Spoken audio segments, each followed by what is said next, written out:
The grips of a typically crisp Canberra winter can have many of us pining for warmer climes, but not one group of unlikely locals. They're bats, or grey-headed flying foxes. They're camped in Commonwealth Park and they seem to be set on staying for the winter, which is most unusual. They don't normally hang around for the cold and the frost. Dr. Chris Tidman is a bat expert. We went with him to visit the curious creatures in their unnatural habitat. Chris, is it unusual to see these bats here in Canberra at this time of year? Most unusual. It's unusual to see many of them at all in Canberra at any time of the year, really. But certainly now that we've had a few serious frosts, I've never seen it before. I don't think anyone else ever has either. So the bat experts are baffled? The bat experts are baffled. I think bat experts have just about decided that there's a lot they don't know about bats. Are they sensitive to frost? Is that why they usually aren't here in the winter? Look, they don't like it, but this species here, the grey-headed flying fox, goes further from the equator than any other flying fox in the world. So they're pretty good at low temperatures. They've got thick, woolly fur.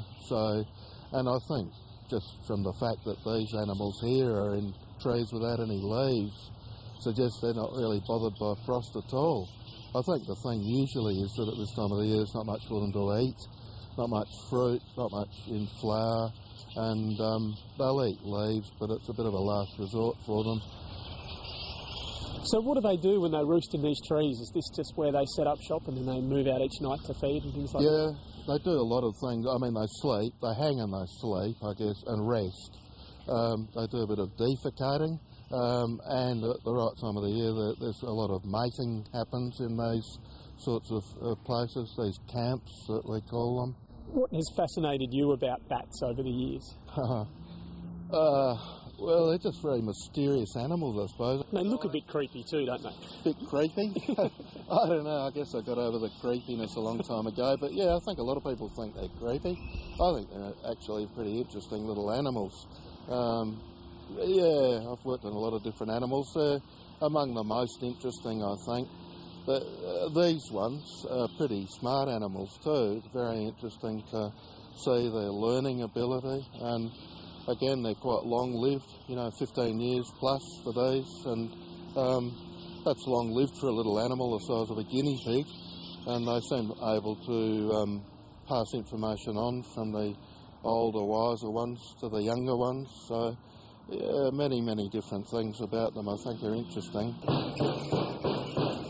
They have been a problem in places like the Botanical Gardens in Melbourne and Sydney with damage to old and threatened trees and things like that. Is that an issue here, or do we just not have the numbers? I don't think the numbers are here or are likely to be here. They've certainly been a problem, all right, where you've got many thousands of bats. I mean, at the moment there are 50,000 odd in Melbourne.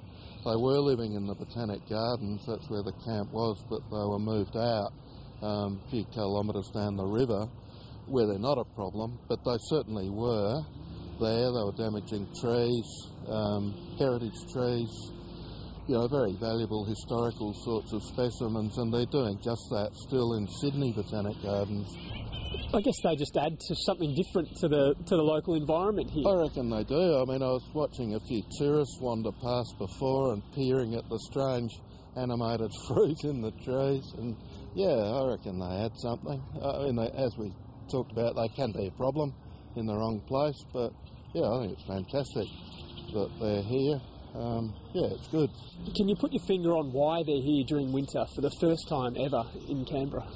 No. Maybe ask me next winter or so. No, I don't know. It's a first off ever, to my knowledge. I don't know. That's the short answer. Is there concern in the community about diseases and bats and potential issues there, you think? Generally speaking, I think that people are, learnt to live with them, more or less. Every now and again you get a bit of bat hysteria. When lyssavirus was first discovered in '96, the newspaper headlines were the biggest fonts they had, and, mad bat bites man or something. But it's died down a bit. So do you think Canberra's bat camp is here to stay? Yeah.